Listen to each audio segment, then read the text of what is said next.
The Honorable Assembly now resumes its sitting. Please be seated.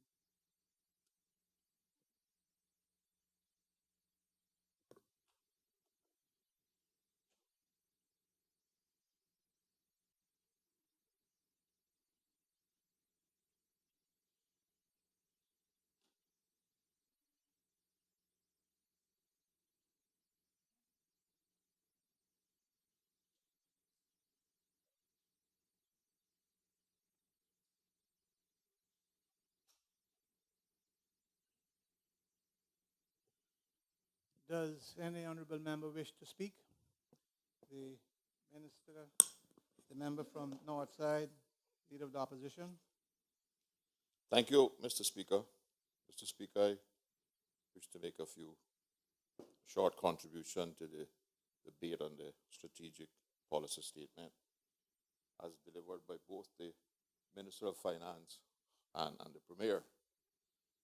First of all, Mr. Speaker, let me offer my congratulations to the Minister of Finance and Development on delivering the SPS and the Premier, the SPS within the provisions of the Public Finance and Management Law. Mr. Speaker, the government has painted a rosy picture, and their projections are both optimistic and generous, even if they are not bold and only incremental in their application to the solutions for the issues facing the country. Their economic and financial forecasts and their operating revenue and expenditure seems to predict that the country is in for a good year next year. Mr. Speaker, there is much in the SPS that the opposition can subscribe to and support, although we are a little disappointed that it is not more Caymanistic, putting Caymanians first by creating more opportunities for Caymanians to participate in the implementing of solutions to the issues and problems facing Cayman and Caymanians. Mr. Speaker, the opposition haven't been invited by the Premier to make presentations on behalf of our constituents in accordance with the provisions of the Cayman Islands Constitution Order 2009, did so, and we wish to publicly acknowledge and thank the show gratitude for that opportunity. Each of us took the time to prepare our wish list for our constituencies, so to speak, but we also took the time to put our heads together to try and deal with what we called the opposition's national agenda in an effort to present an overview to some of the problems. Now, Mr. Speaker, from the SPS presented here, particularly by the Premier, it does appear that much of that document was considered or included in the SPS. The Premier's strategic policy statement is like vanilla ice cream and apple pie in America. It's hard to disagree with it. But, Mr. Speaker, we believe that the country and successive governments have employed these incremental increases to the solutions of our problems. And oftentimes, the growth in the problem and the issue outstripped the incremental attention we have paid to it. So at the end of the day, oftentimes the country is worse off, even having spent money on it.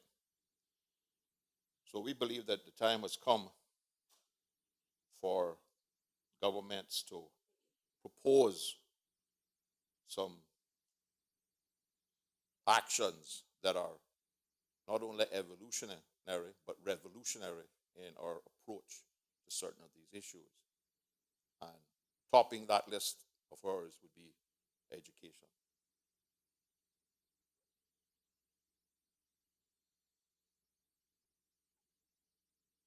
Mr. Speaker, we believe that if Caymanians do not begin to believe once again that they are first in their own country and that they have equal opportunity to participate and benefit from the economic miracle, the country is looking at some serious social problems down the road. We must find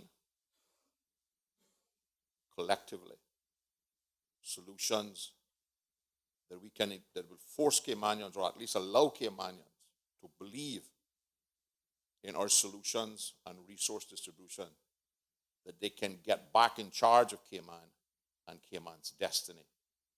We must restore hope for Caymanians.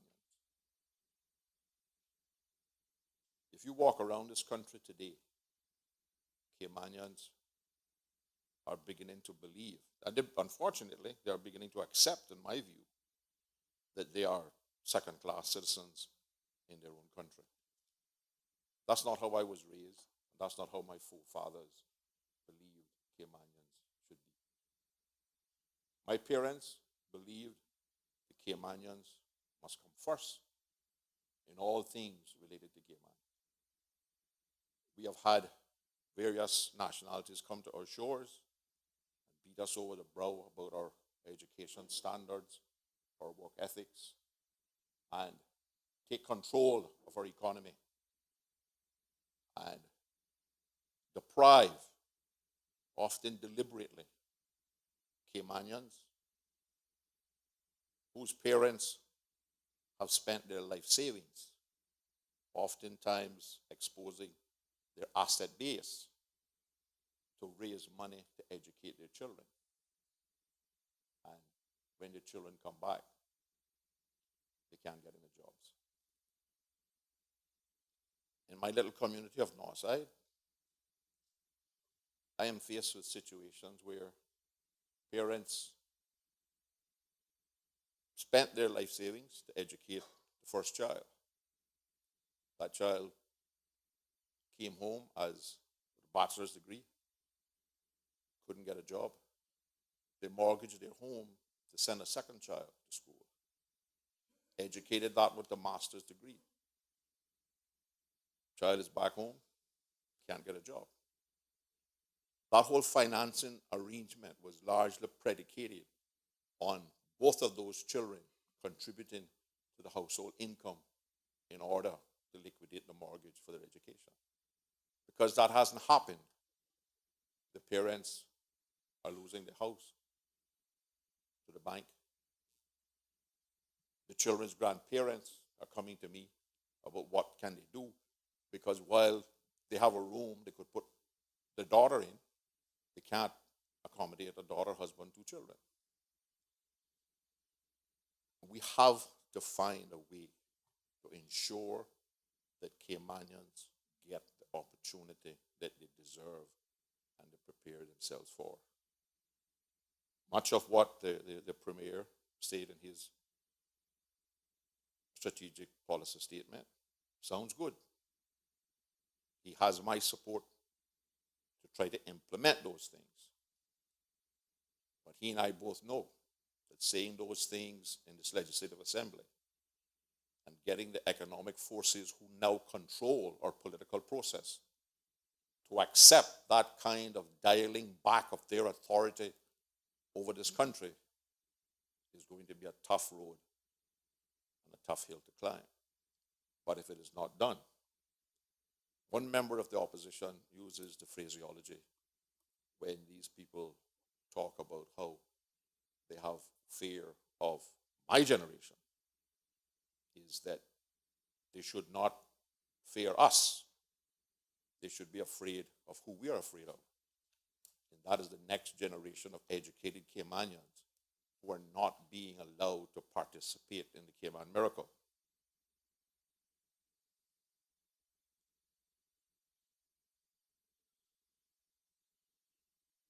Mr. Speaker, we believe an SPS to deliver a budget that provides the required distribution of resources to promote Cayman and Caymanians need to include some of the following fundamentals.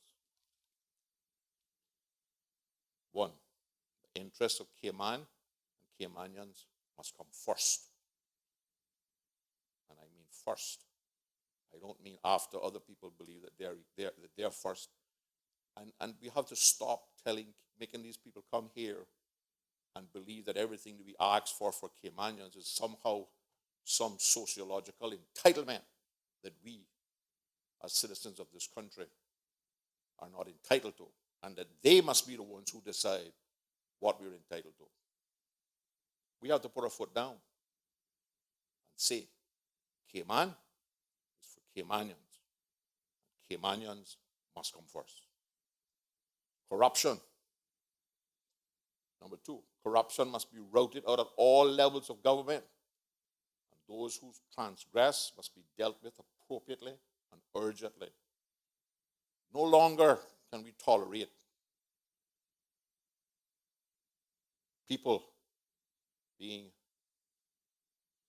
arrested or disciplined, and it takes 3, 4, 5 years to get a result while they're receiving full benefits from government.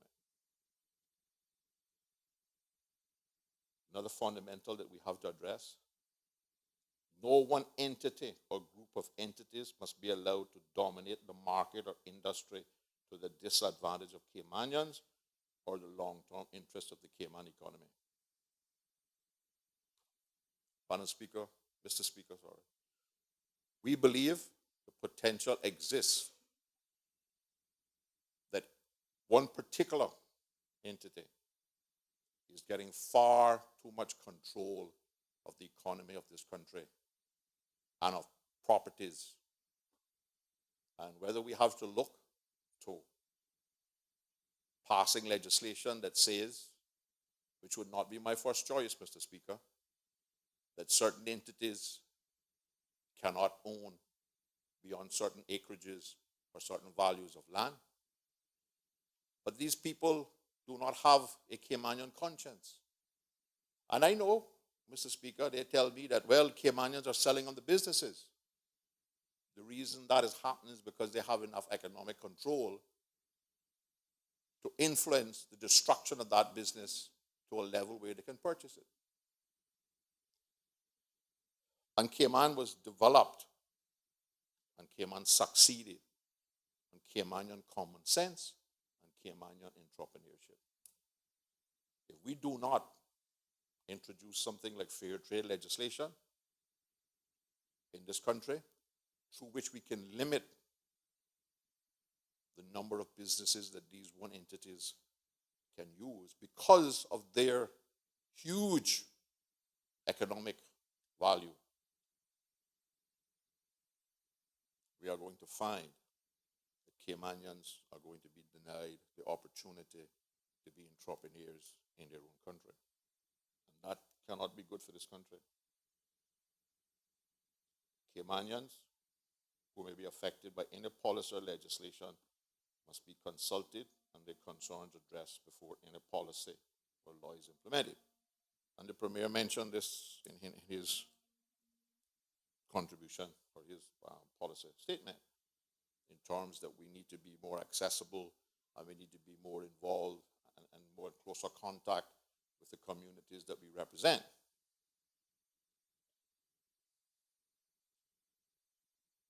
And I support that.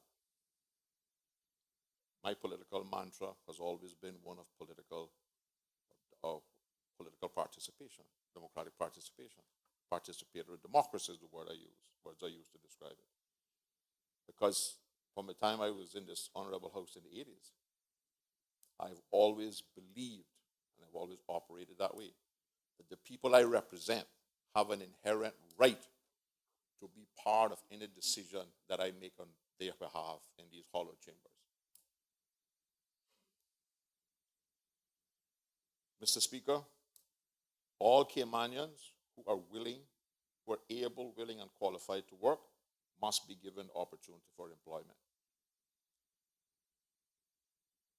Far too often,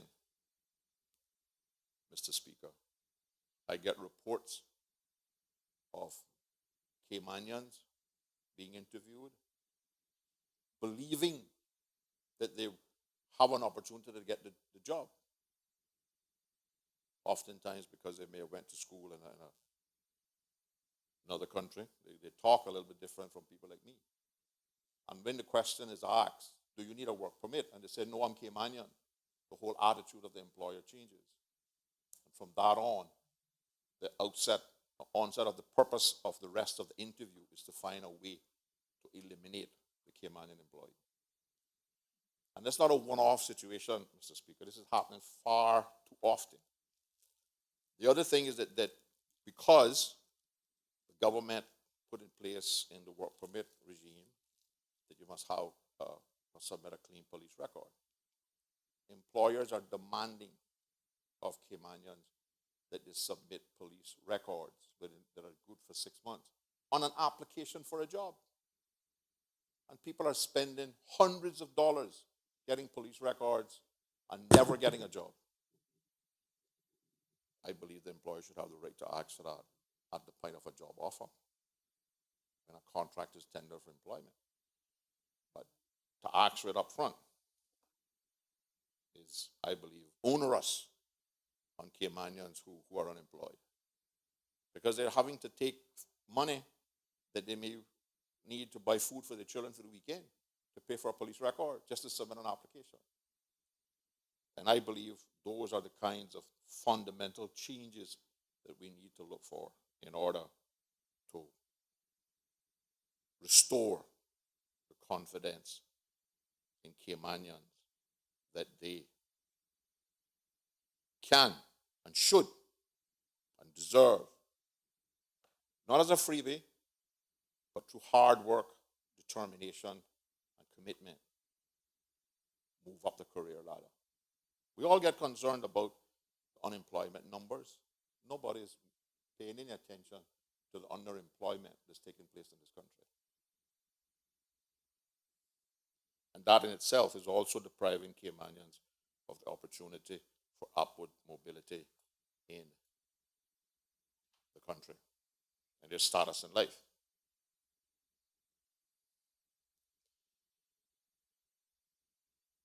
Mr. Speaker, we believe that one of the things that should have been included in the SPS that is not there is deliberate and specific attention to the mortgage crisis in this country. Having 100 Caymanians on average lose their homes per year can no longer be allowed to continue. In fact, Mr. Speaker, we feel so strongly about that issue that you will recall there are 2 motions that we believe will partly address some of that on the floor for tomorrow as private members' motions. Because, Mr. Speaker, I would hazard to say that short of death in the family of a loved one, losing a family home is probably the most traumatic thing that a family can go through. And again, most of these people don't want handouts. They just want to know that they have an opportunity and that the government puts in place certain protections for them.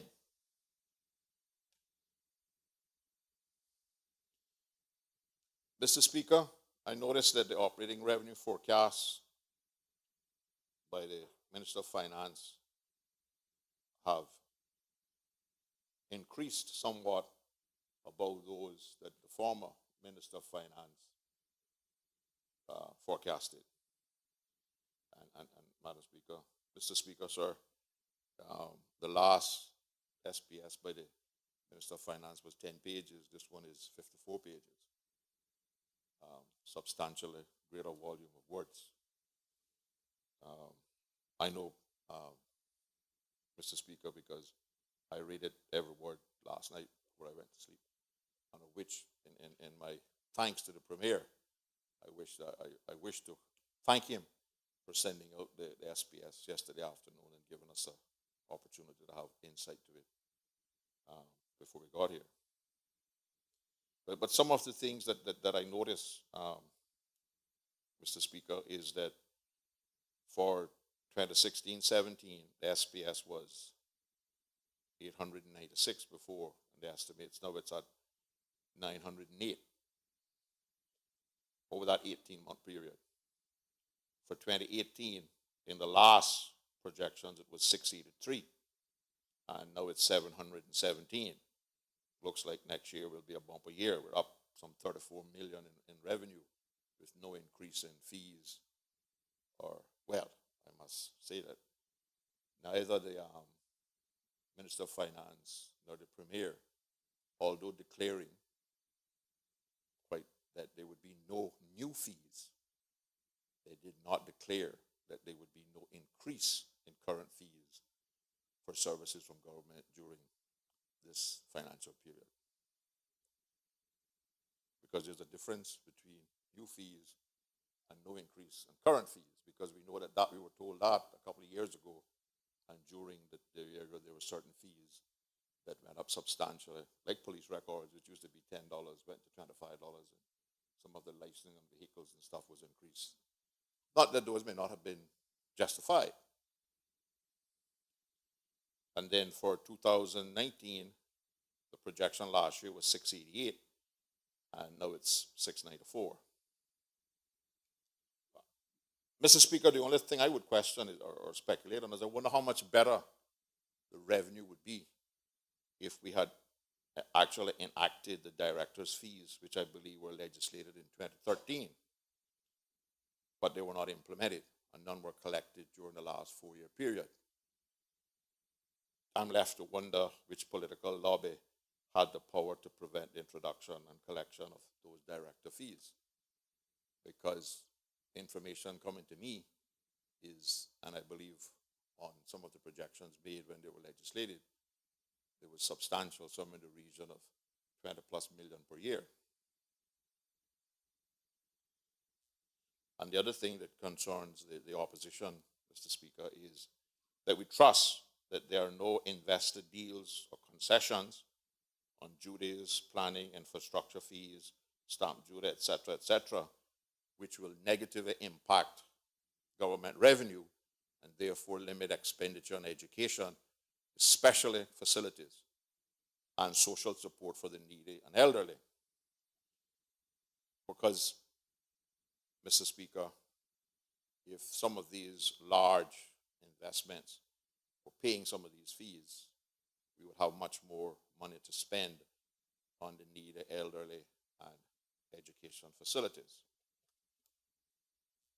And, Mr. Speaker, I'm not an accountant, not an economist, not even, as I was accused before by the ministers of labor, being an armchair one. But I am going to use a common sense approach to the numbers that were presented to me, and see if somebody can explain to me where I'm wrong and how the money is being generated.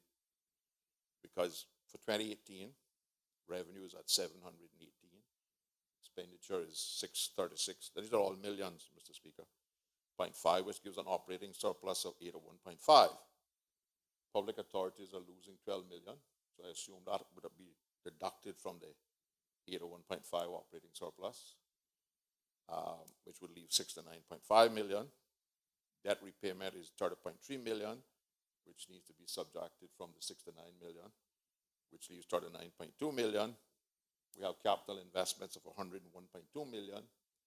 Now, say you can't get 101.2 out of 39.2. So does that mean that we have a true deficit position of 62 million? Because there's no accounting that I see in the SPS. I know that there's mention there of drawing down some money from the environmental fund. But if we wiped out the environmental fund, and they're also projecting that the cash balance is going to increase by 38 million. So just wanted to make sure that the money that we believe is there is in fact there. The other concern I have, Mr. Speaker, is that The SPS proposes to increase operating expenditure in some key areas, which were detailed by the Premier in his speech. Going to increase police by 25 next year. We're going to increase monthly payment to seamen, veterans, and poor relief. We're going to increase funding for Synaco. We're going to increase fire services. We're going to do urban development for Georgetown. I assume that has an operating expense to it. Increase funding for scholarships. New long-term residential mental health facility will have an operating expense. Increase civil servants' ex gratia pension. All of these things, Mr. Speaker, I support.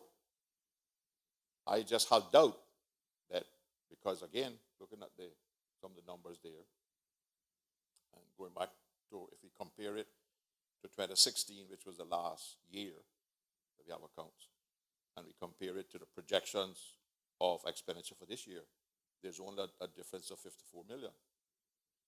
That's a lot of stuff to get out of 54 million. If it is obtained, all well and good.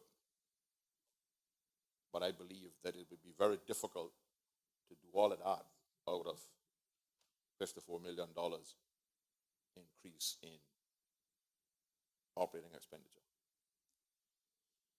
On the capital side, for 2018, the SPS proposes a ceiling of 101.2 million, 79.3 million for core government assets.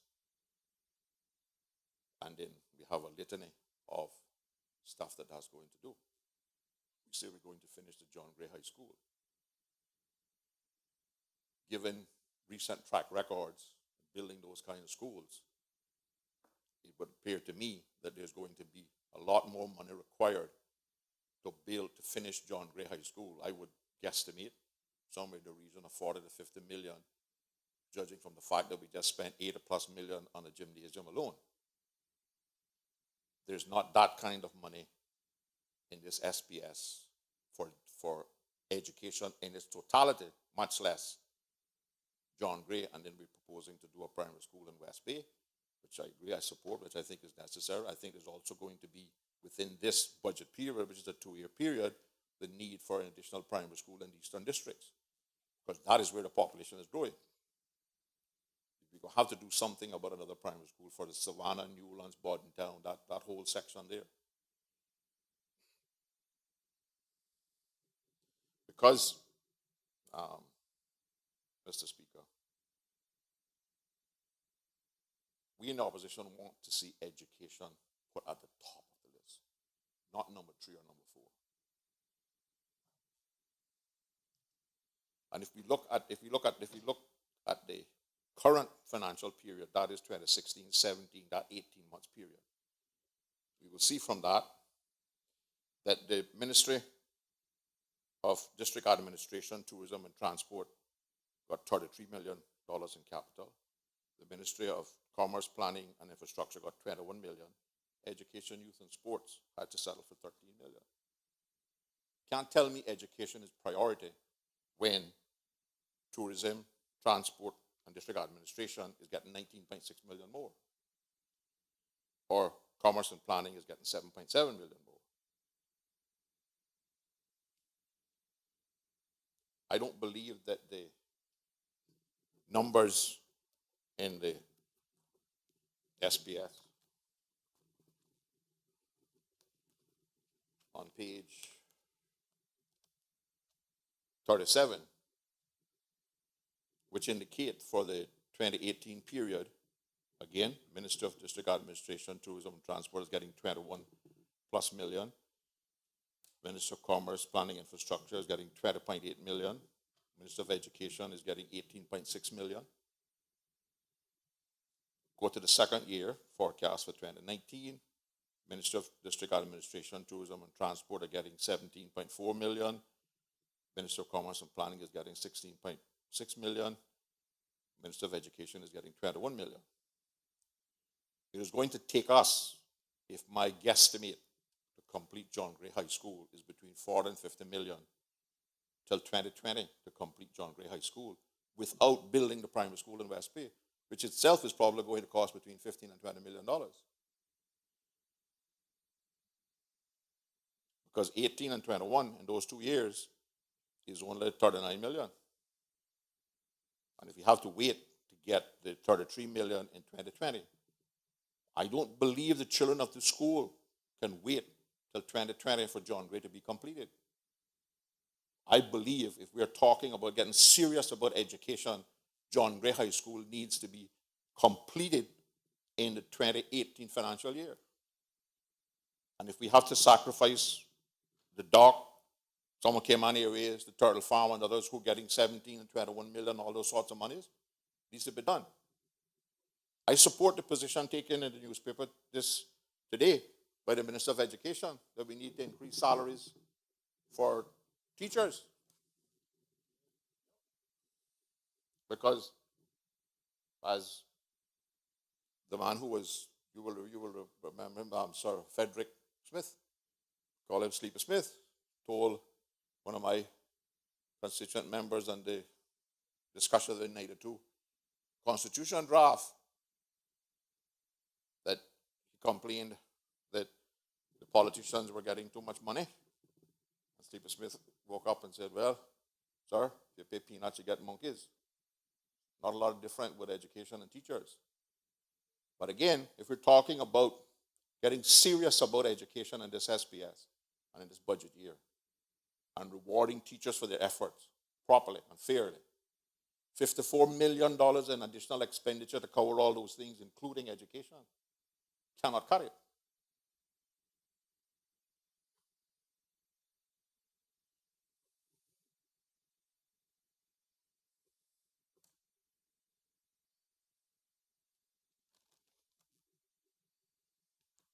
So, as presented, the forecast for capital expenditure for 2018 and 2019 follows the trend in that education is down the totem pole. And we believe that, in fact, our priority list would be, we invite the government, before they get to the details of the budget, to look at whether they want to revise their priority. And because we would like to see education, jobs, crime, not dock, Cayman Airways, Turtle Farm, education, crime, etc.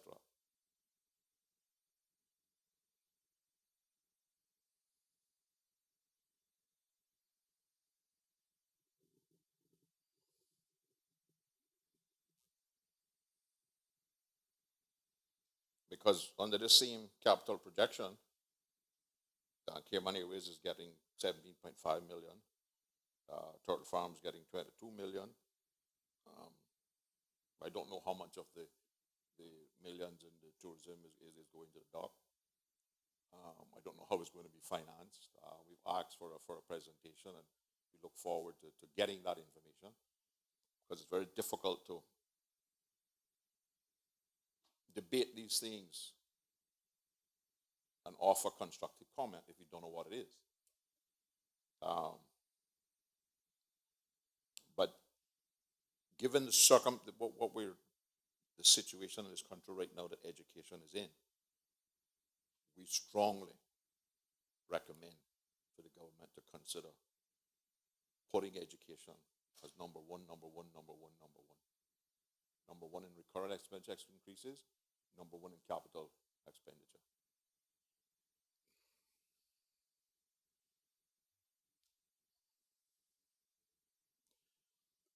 Mr. Speaker, the 8 broad objectives laid out in the SPS are good and sound objectives.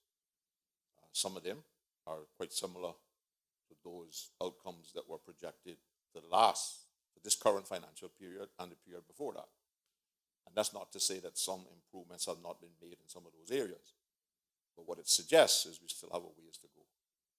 And we believe that particularly with education, we have to demonstrate to the people that we are serious. We have to demonstrate to these non-Caymanian employers who keep beating down our education system, which I don't subscribe to, Mr. Speaker. I was at the graduation for the Clifton Other High School, and some of those kids were coming out of there with 12, 13, 14 O-level passes with all but distinctions. So this idea that somehow our education system is producing nothing but people that are illiterate and backward, needs to be put aside.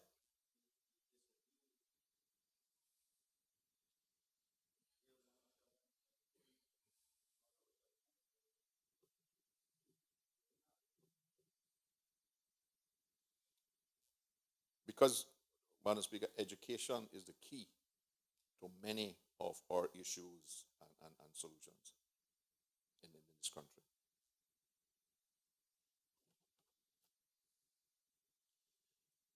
Mr. Speaker, the other members of the opposition will speak on the areas that they have accepted shadow minister responsibility for. I see that we are intending to make certain improvements in the healthcare system and in the methodology by which that is paid for and financed. But, Mr. Speaker, I've come into possession of a request for proposal for master facility for service and service development for the Health Services Authority for the next 20 years. And I was alarmed, Mr. Speaker, to see that on page 4 of this request for proposal, the HSA is using a top figure for population to be serviced by that plan of 170,000 by 2026. So, Mr. Speaker, that is, I hope and I trust that that is not realistic, but that's what's in this proposal. I have the document here. I didn't make it up.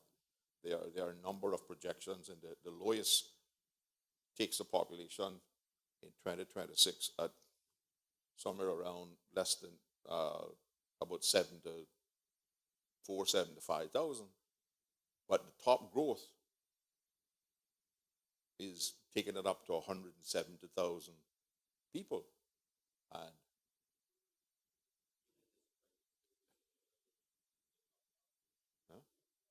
yeah, this is a government commission report projects the Cayman Islands population will reach 170,000 by 2026, and it says this is between 1970 and 2006 population growth on average come around 4.73%, and sources are the ESO figures for 2006 projections. And Mr. Speaker, there's two things that concerns me about this.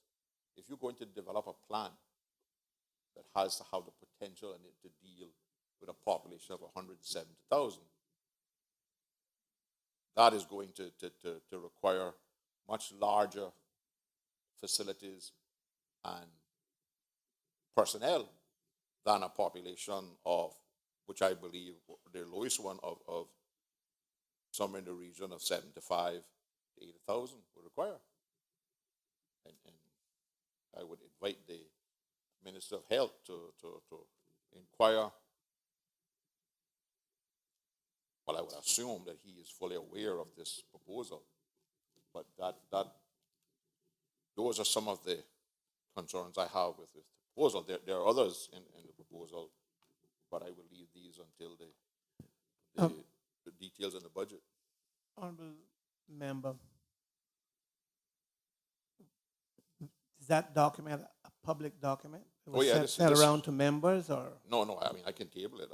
This is what was issued by them on July the 20th, 2017, with a deadline to submit responses by Friday, September the 8th, 2017, 12 noon local time, Eastern Standard, GMT time 5, the Health Services Authority. This is a request for proposal for a master facility and service development plan. So it's not really public, I would assume, but again, I don't know, that this went out to people who had pre-qualified to propose this kind of consultancy, but I am not familiar with the document, and you have quoted somewhat from it. I would ask you to lay it on the table. No problem.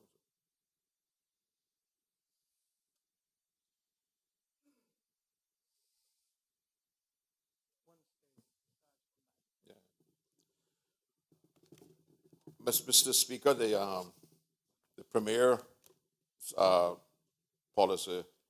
strategic policy statement is a glowing, ambitious and wishful one.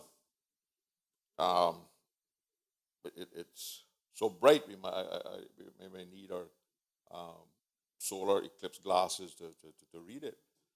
But there's a couple of things in here that concern me. Um, we will continue to support Cayman Airways, etc. But I think it is time to stop supporting Cayman Airways at the expense of our children's education.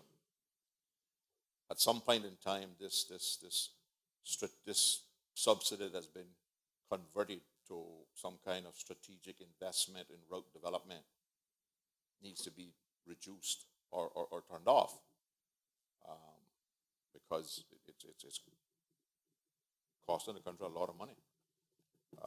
And once we give it to those sources, and the last accounts I saw, Cayman Airways was boasting of a profit. But it looks like based on the figures in SPS, that strategic subsidy has not in fact gone down. Or if it has gone down, it has gone down very little. Yeah.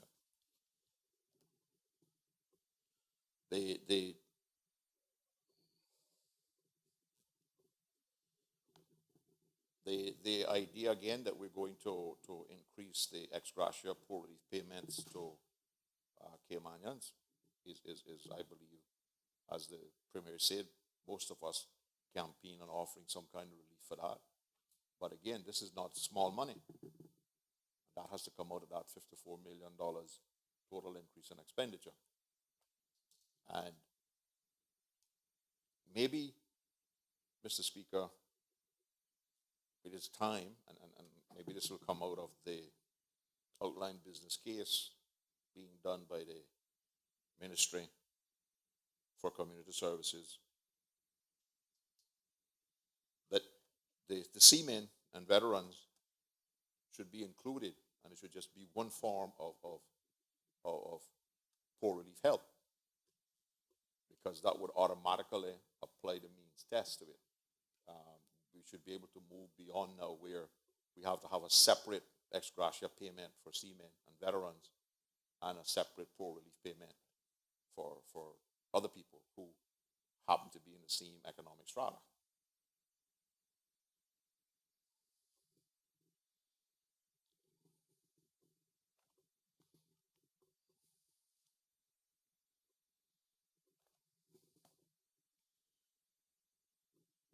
The commitment by the Premier to make sure that the schools have all the supplies and stuff has my support. But again, those additional resources to improve supplies, and as recently as this summer, parents get a list of things that the child should show up at school with tomorrow. And it's not a short list. Many of those supplies you would normally be expected would be provided by the school. And oftentimes, the PTA has to step in and provide additional resources, particularly for consumable materials that the teachers need for the classroom. There are still instances where teachers are having to dip in their own pockets to buy supplies for some of these public schools. And again, we need to fund it properly. He says the SPS, they budget an additional $18 million to cover special education, enhancing science, literacy, and math, additional teachers, as well as skills upgrading for 400 teachers and assistants, and for scholarships and youth programs. That's coming out of the $54 million.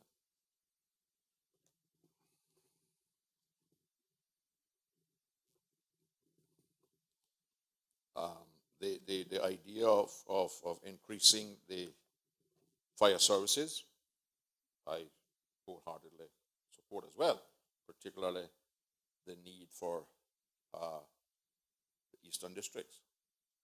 But our immediate need in the Eastern Districts, according to information I have, is not so much equipment as personnel. Because I believe on most shifts, if the fire service is called out to extinguish a fire or to deal with a fire, they are having to break the procedural and regulations because there's not sufficient staff on duty to go with the truck. I think oftentimes there needs to be at least 4 people, and oftentimes there's only 2 people. That, I believe, needs to be addressed as a matter of urgency particularly for the Frankstown Fire Station.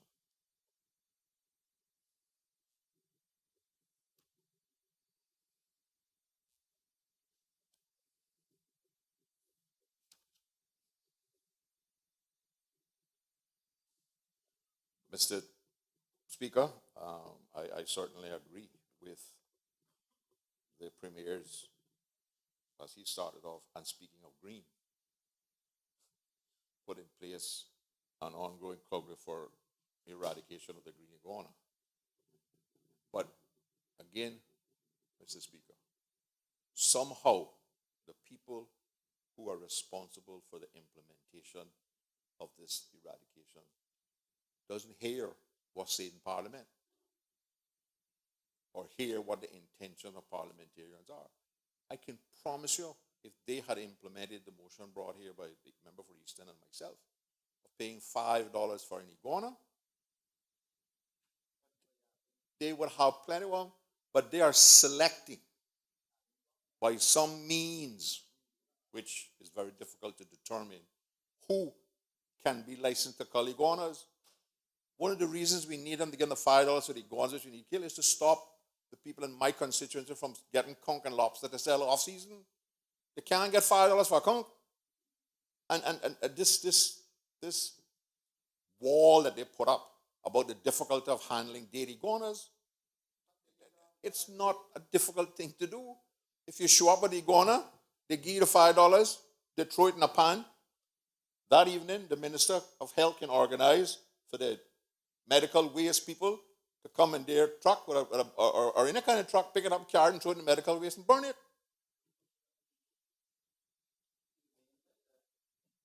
Mr. Premier, I'm not sure I know how to kill anything. I mean, like, the point is we want them dead. Right?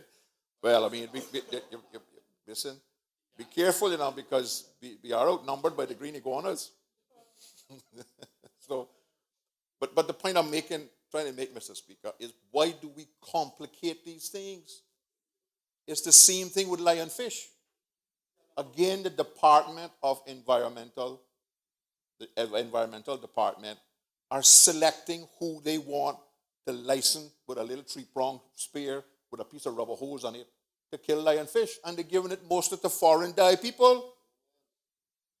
A couple of weeks ago, there was a big article in the paper by some dive master in East End because he had killed, 10,000 lionfish. He should have been prosecuted and arrested by the Immigration Department for working outside of his work permit. He has no permission, including his work permit, to get lionfish and sell it. But he'll probably use that and get Cayman Stardust next. Right? Because we won't license our own people to do it. And this is where we get difficult in trying to explain. How am I supposed to explain to some young man in my district who wants to kill iguanas to make a few dollars that he can't do it because he needs to go to be licensed as somebody to cull iguanas? The same thing with the lionfish. If we are going to shift their needs for income from raiding the marine parks, the conch and the lobster, then provide them with opportunities to do the lionfish.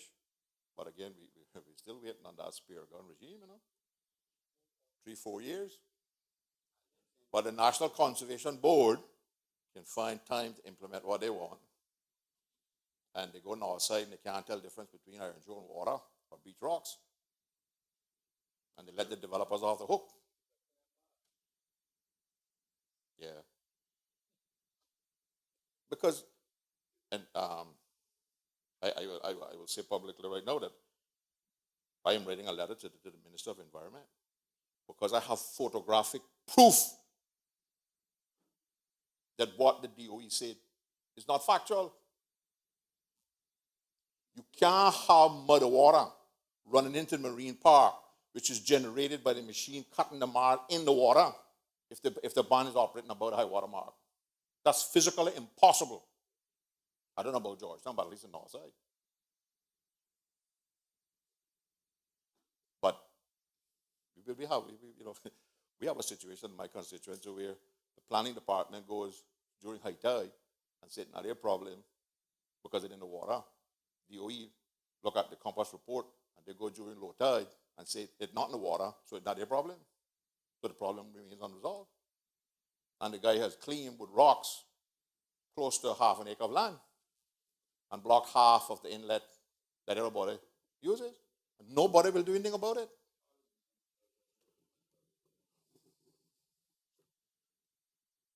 Mr. Speaker, I hope and I trust that all of the stuff included in this SPS can be delivered. I look forward to paying close attention to how the resources are allocated specifically in the budget. But again, I would ask the government if they would revisit their priorities and support the Minister of Education in making education priority number one, both for capital and both for recurrent expenditure. Thank you, Mr. Speaker.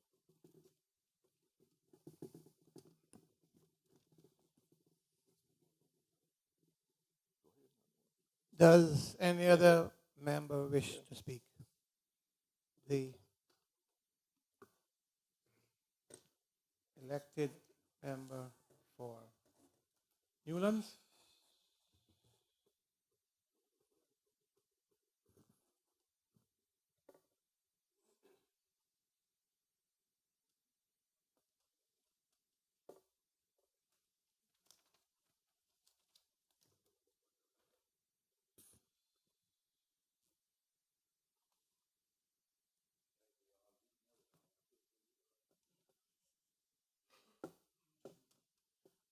Thank you, Mr. Speaker.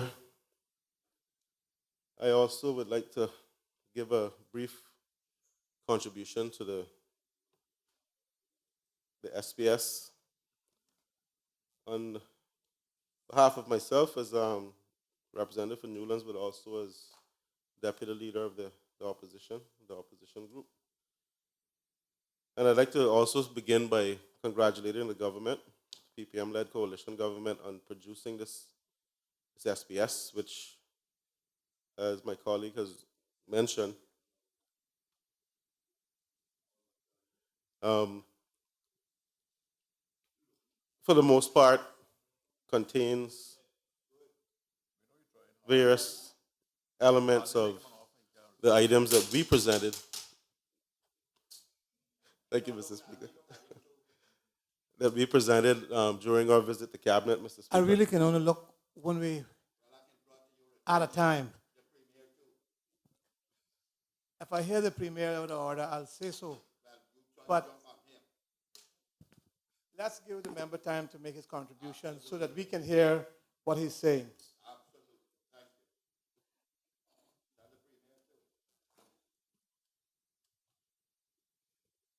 Thank you, Mr. Speaker. I was getting a little bit concerned. I thought I had done something. But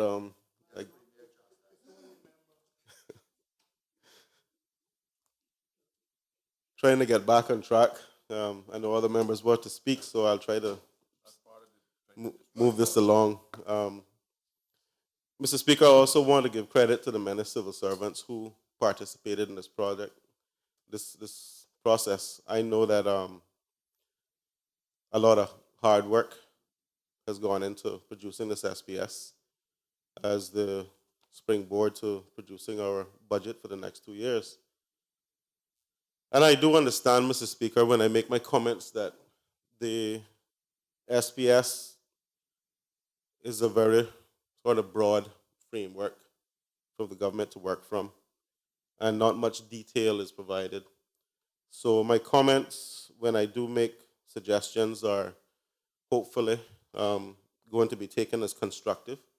I'm not trying to just criticize for the sake of criticizing, but when I bring things forward, Mr. Speaker, it's in the hopes that the government will find a way that these suggestions can fit within the parameters of their budget, which will be, I assume, is currently being worked on. Mr. Speaker, clearly this government plans to continue its commitment to a disciplined approach to managing government finances. That is quite clear from the statements in the SPS. And I do think that that may be a bit more challenging, given that this time around the government is made up of a coalition of not just independents and party, but two parties.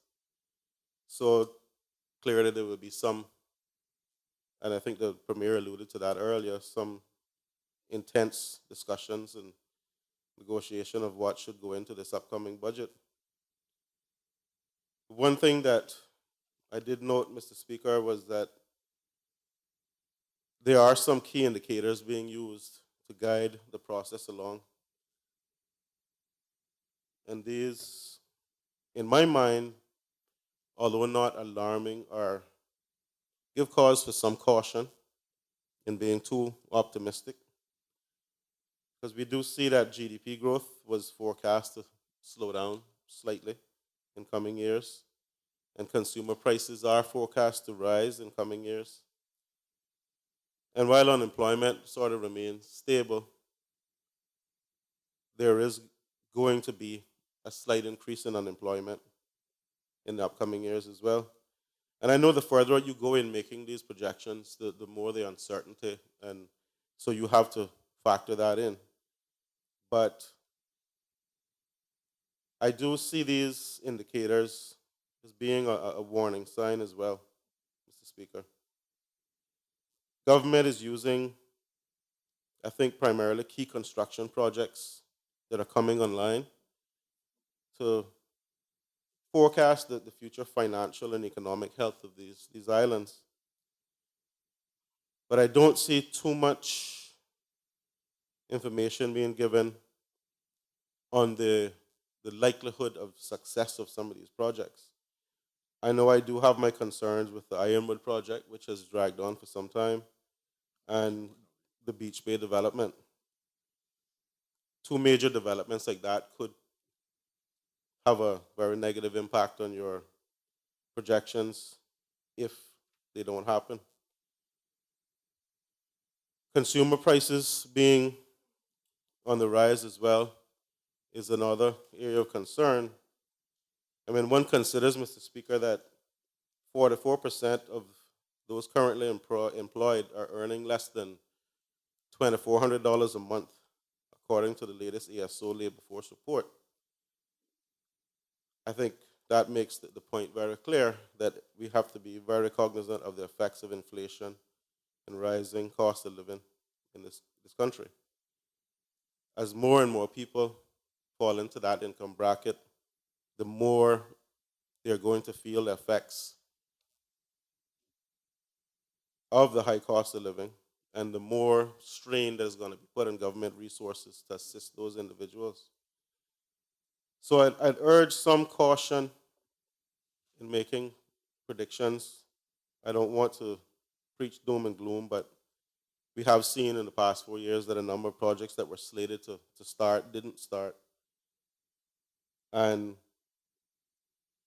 as my colleague, the leader of the opposition, pointed out, there's a lot in here. There's a lot of good things in this SPS that this country needs to get moving. However, with the expenditure figures given, it will be tight. And so very easily some of that could be offset by a decline in economic conditions. Mr. Speaker, I do have some general comments to make on what I consider the current state of things. I have been This is my second term, as everyone knows, in this legislature.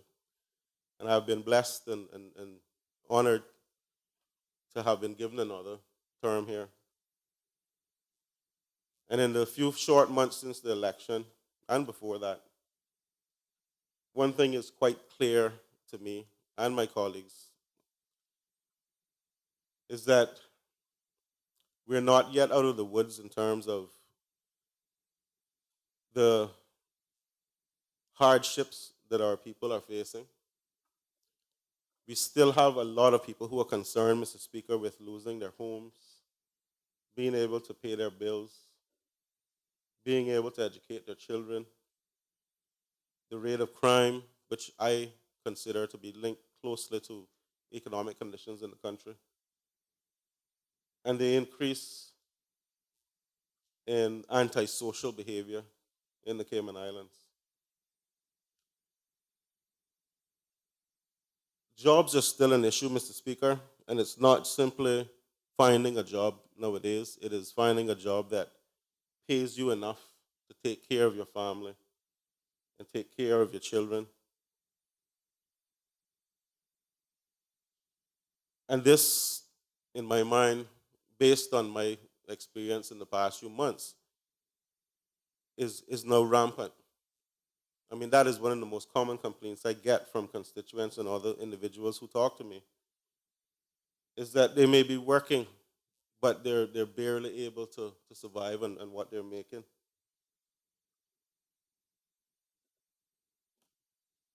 And what worries me even more, Mr. Speaker, is that when an individual finds themselves in that position where they feel that their ability to take care of their families have been taken away.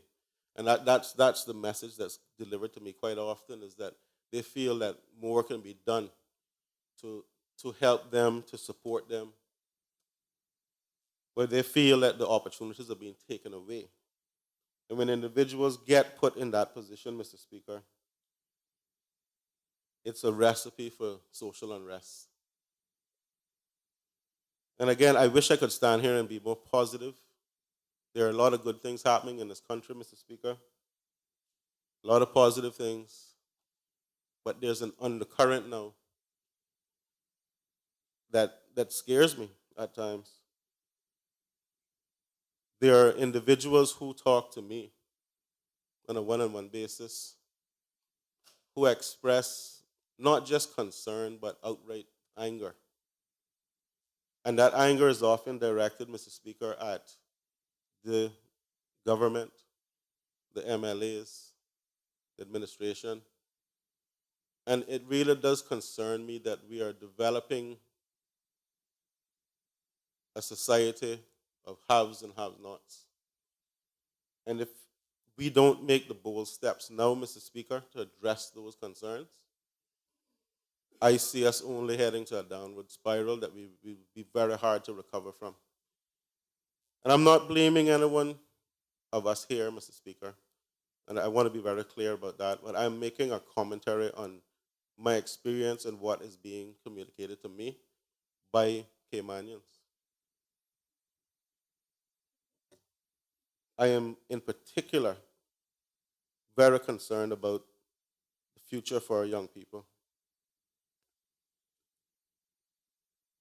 Mr. Speaker, time and time again, you've heard me in this Honorable House talk about the influx of cheap labor and what the development of this cheap labor market has done to our people and to our economy. The growing demand for cheap labor has, in my mind, contributed to this downward trend in salaries, wages that people earn. And this, again, as I mentioned earlier, negatively affects people when you factor in the cost of living.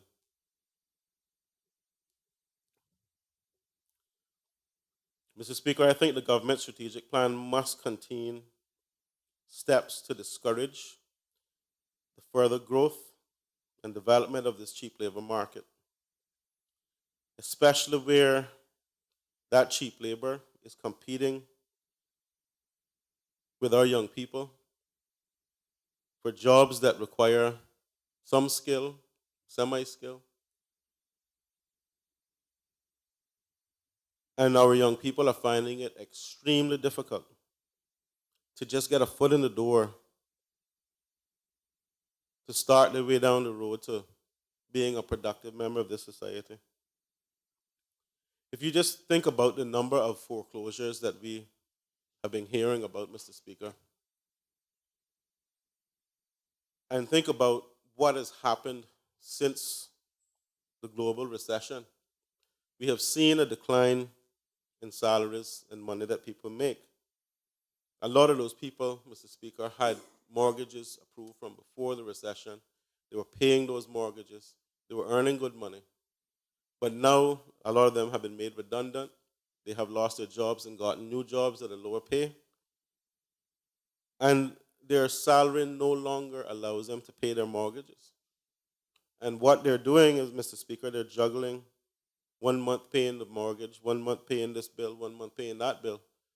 But the banks didn't, and the banks still won't, allow these individuals to refinance their mortgages. So the unreasonable expectation now is that on a lower salary, you can still maintain the same level of expense. And when I say unreasonable, I mean it's just impossible. It's practically impossible for them to do it. And that's why we're seeing so many Caymanians now caught up, Mr. Speaker, in this situation where they're losing their homes. I know because I have constituents that are in that exact situation right now, who've taken all the jobs, they're working, they're hard working. But Mr. Speaker, they're not earning enough money to maintain the level of expenses that they were dealing with before.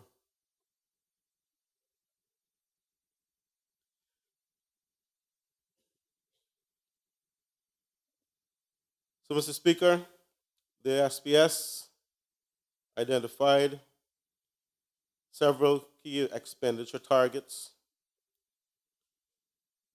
and I wholeheartedly support the hiring of additional police officers, improved border control.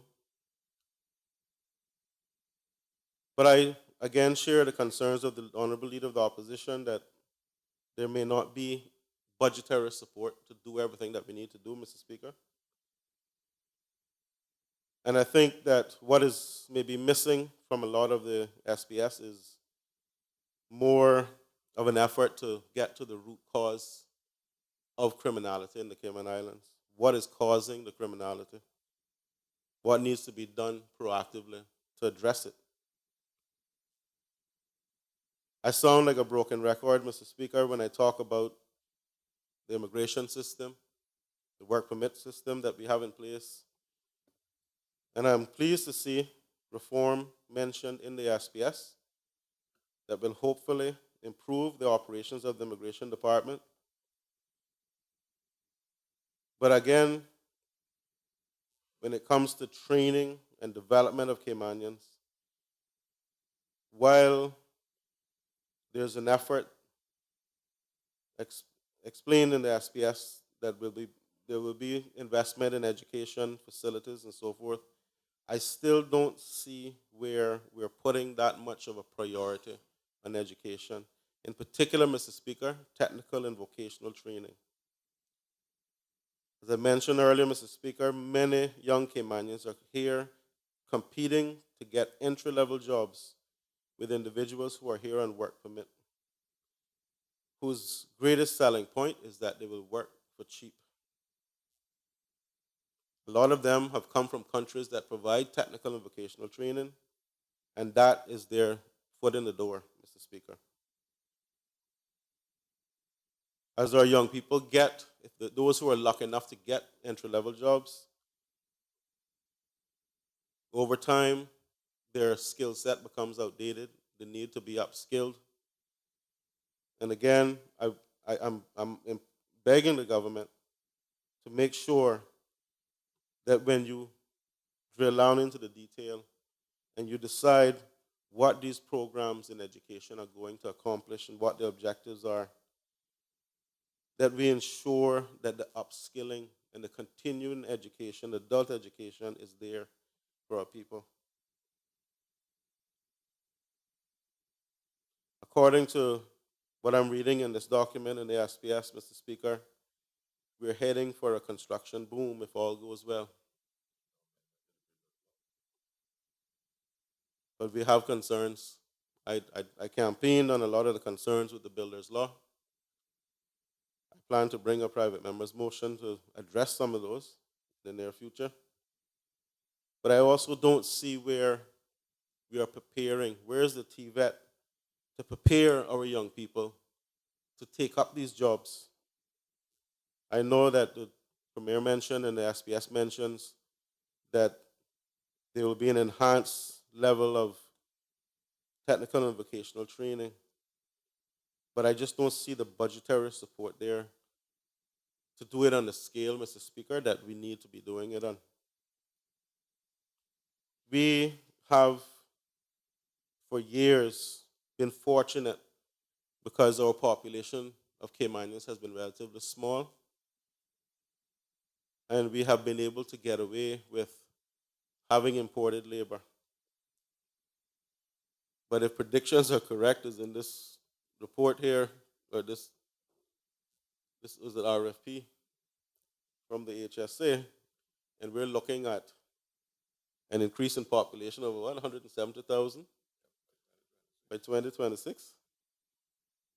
If we continue to maintain the status quo here in terms of training and education, we are in trouble. Our middle class is going to disappear into poverty entirely. We need, Mr. Speaker, to put the investment in education. We should have done it 50, 60 years ago when our men stopped going to sea, because that was a form of technical training. They were learning engineering and other things on those ships and coming back home and putting those skills to use here and building this country. But when our men stopped going to sea, there was a void and we never filled it. Many young Caymanian men would have benefited from technical and vocational training. Those same young men, Mr. Speaker, are on the streets, getting into trouble, in the prison. And I'm glad to see that the prison has implemented a TVET program, because it's a proven fact that the best way to reduce the recidivism rate, which in Cayman is quite high, is to ensure that inmates learn skills so that when they come out of prison, they can get jobs, they can be productive, and break the cycle of returning to prison quite often, Mr. Speaker. The Speaker is reading from an ILO report titled A Skilled Workforce for Strong, Sustainable, and Balanced Growth, a G20 training strategy published in 2010. And while I don't have the entire report here, with your permission, I'd like to just read an excerpt from it. So only a few sentences. Equipping the workforce with the skills required for the jobs of today and those of tomorrow is a strategic concern in the national growth and development outlooks of all G20 countries. Together, G20 leaders have pledged to support robust training strategies to meet the challenges of fostering strong, sustainable, and balanced growth in each country and globally. The globalization of markets is accelerating the diffusion of technology and the pace of innovation. New occupations are emerging and replacing others. Within each occupation, required skills and competencies are evolving as the knowledge content of production, processes, and services is rising. A major challenge in all G20 countries is simultaneously to enhance the responsiveness of education and training systems to those changes in skill requirements and to improve access to training and skills development. Many G20 countries have used training and retraining in their responses to the employment challenges arising from the global financial crisis of 2008. Lessons learned since that time are being applied more widely. Ultimately, each country's prosperity depends on how many of its people are in work and how productive they are, which in turn rests on the skills they have and how effectively those skills are used. Skills are a foundation of decent work. Mr. Speaker, I think that says it in a nutshell. It details exactly what our focus should be. If we want to continue to develop this country, grow our industries, encourage investment, we need to build that component into our communities, into our economy, training and retraining. And I maintain, Mr. Speaker, that we still have not grasped that concept, and we still depend too heavily on outside labor. And when you see the need for the government to increase benefits for seamen, an ex gratia pension for low-income Caymanian civil service pensioners, and generally have to look at increasing social benefits for our people. It can't become any clearer, Mr. Speaker. Our social services budgets increase year after year, and this is why our people are not in a position, and we always talk about teaching a man to fish. We haven't taught them to fish yet. So I commend the government for pointing out the need for these changes, but I do question whether or not the budget will support it.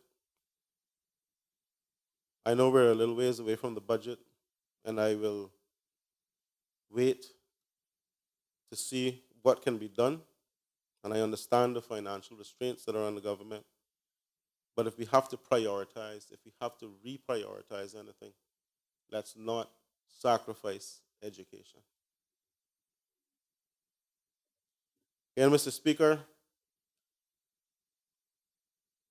the SPS speaks to an expected increase in employment opportunities for Caymanians, and this must be exploited to the advantage of our people.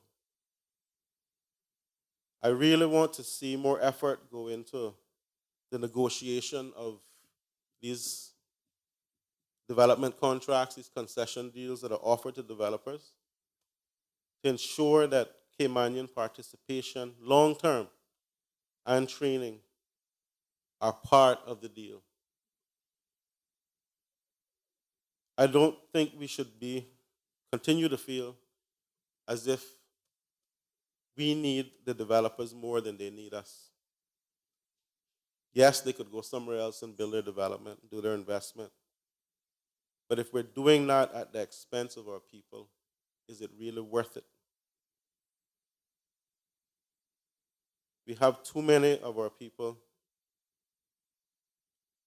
who are losing faith in us. And it's time, as the Premier stated, for some bold moves. I applaud him for saying that he wants to see delivery, because that has plagued not just his administration, but many others as well. It's time to get things done. Mr. Speaker, the CIDB, I notice, is being continued to be funded by the government, but I don't see any mention in the SPS of a plan to enhance small business financing via the CIDB. I don't know if that is in the plan. It just hasn't been put in the SPS. But that is something I want to encourage. There are many, many Caymanians out there who are entrepreneurial in spirit, who have good ideas, who have education, and who could become the next major employer of Caymanians if given the opportunity. And I would like to see CIDB become more than just what it is today, which is, to my knowledge, they don't do very much more than maintain the existing loan portfolio and do some educational lending. An institution like that can be leveraged to assist small businesses, Mr. Speaker. There are many small businesses out there who need that sort of assistance. Mr. Speaker, we also, in going back to education, have heard many discussions in this honorable House about the need for another primary school in Bordentown. I don't see any suggestion in the SPS that that is on the agenda. However, I have to raise it again, Mr. Speaker. Savannah Primary is currently maintaining 3 streams. The school is overcrowded. It's under-resourced. Our children are there in conditions where it's difficult to learn. If there's a priority that can be identified, Mr. Speaker, that needs urgent capital investment, it's a school. And I'm not saying this just because I am the representative for Newlands, Mr. Speaker, but these issues have been outstanding for quite some time. And I know we have other priorities, but none can be greater than educating our children.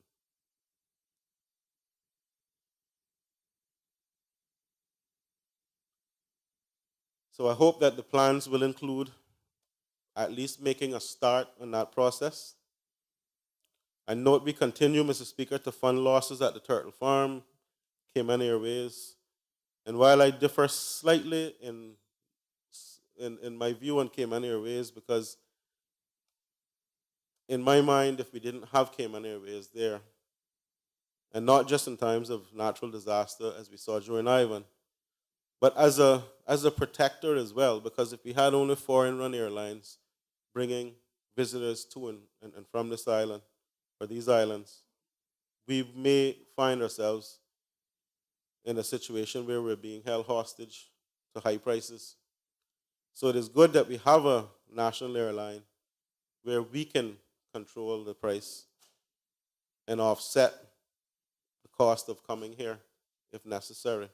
Cayman Airways, in my mind, does serve that purpose and gives us that flexibility and control over our market that I like to see. But with the Turtle Farm, Mr. Speaker, I strongly recommend that a proper cost-benefit analysis be completed for the Turtle Farm to determine if indeed there are any intangible benefits that we're receiving that we're not aware of or that the general public doesn't know about.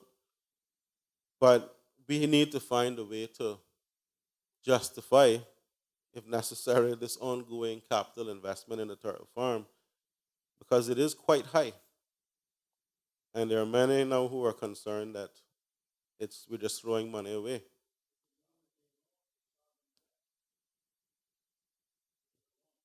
Well, I'm being corrected that it's debt that's being serviced, principally. But I still would like to see some analysis done to see are we getting good value for money from the Turtle Farm. Mr. Speaker, Leader of the Opposition talked about healthcare being in crisis if we're looking at 170,000 people, depending on our healthcare system. And I'm also concerned that even at the current level of population, we're still in crisis. I am inundated with complaints about medications not being available at the hospital. And while I know through being a patient of the hospital from time to time that there are many good people there, many good doctors and medical staff and admin staff, we really need to review the management of the HSA and the policies. I really don't see that institution being able to meet the needs of this country for much longer without a serious overhaul. I'm not criticizing everyone that works there. I know they work under difficult circumstances. However, we have to be practical and realistic. And if it's not working, well, let's find a way to make it work. But as someone who visits the hospital regularly, Mr. Speaker, I talk to patients, and the level of satisfaction and the level of care is a major concern for me. Mr. Speaker, as I said earlier, I welcome the idea of reforming the work permit process. And while the Honorable Premier doesn't like to give credit for his sources sometimes, during my time at university, I was taught that if I didn't quote my sources, I could get expelled. So I will take credit for the government moving forward with making NWDA the jobs clearinghouse. That is something that I have advocated for strongly for many years, beginning with my appointment as chairman for the NWDA task force by then Minister of Labor. And I'm glad to see that we are finally at the point where that is going to become a reality. It's not within my nature to seek praise, Mr. Speaker, but that is one development that I am very proud to see in this SPS. I think everyone knows how strongly I advocated for that change. I also am pleased to see the support for the police, border control, border protection, increasing the resources with the police, creation of a Coast Guard. Because, again, as recent as this week, we're hearing about another illegal immigrant who is wanted for murder, being apprehended on these shores, who is here illegally, and who is involved in transshipment of drugs. And I would assume there may have been some other contraband being brought into these islands by this individual. I think he was described as Mr. Speaker, as one of Jamaica's most wanted. We really need to be cognizant of the fact that our borders are unprotected.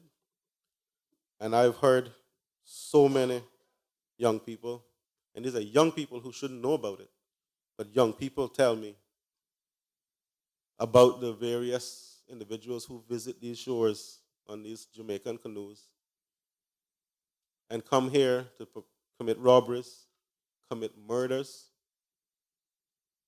import drugs, transship stolen property.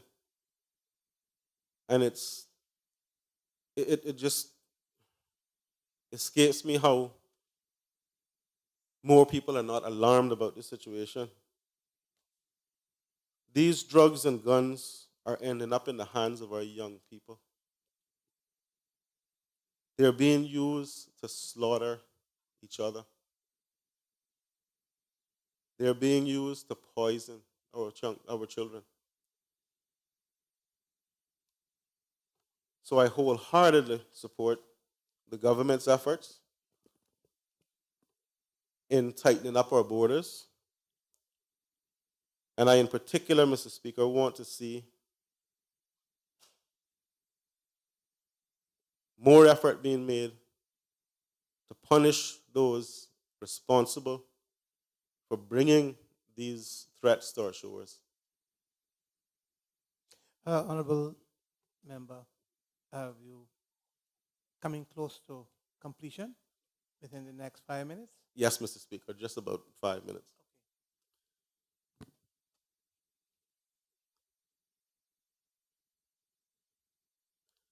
Mr. Speaker, it is my view that we need to do more to take our young people back from the streets, from the drugs, from the violence. We need to, even if we need to focus a little bit less on the development and the developers and focus more on the social concerns, education concerns. We cannot develop this country, Mr. Speaker, at the expense of our young people. Specifically, in Newlands, Mr. Speaker, I just wanted to mention that I'm encouraged to see some budget consideration for infrastructure needs, but we do need a lot done in terms of roads, upgrades, resurfacing, flooding control, drainage control. We do need parks, facilities, parks and sporting facilities in the entire district to keep our young people actively and positively engaged. We do need to make neighborhoods safer in terms of street lighting, sidewalks on major roads. We do need proper hurricane shelters in Bordentown. And we do need, Mr. Speaker, to encourage the right sort of development in the eastern districts. In particular, tourism, ecotourism. And I'd like to see, as part of the district development plans, a renewed Go East plan that will encourage our entrepreneurs, our landowners to develop their property and play a role in the Caymanian dream, have a part in that. And of course, I cannot say it again too many times, Mr. Speaker, we need the school facilities in Bordentown. Mr. Speaker, I promised I wouldn't be too long. I understand that this SPS pretty much represents the combined objectives of the individuals who now make up the unity government. And I'm pleased to see that quite a number of items that were highlighted by the members of the opposition when we had our visit with cabinet have been included. And I will be certain to communicate those to my constituents when I have my quarterly meeting. And I just want to thank the government for this opportunity to have contributed to the process. I know that the proof is in the eating, so I'm going to obviously wait to see what the final budget looks like. But so far, in very broad terms, I think that the objectives of the opposition can also fit into this plan. My only concern is there enough to support it in terms of budget? And I do hope that some of the concerns that I raised here today, Mr. Speaker, will be able to be addressed as part of this SPS and budget process. And I thank you very much for the opportunity, Mr. Speaker. I think this is a good time for the afternoon break. 15 minutes, please.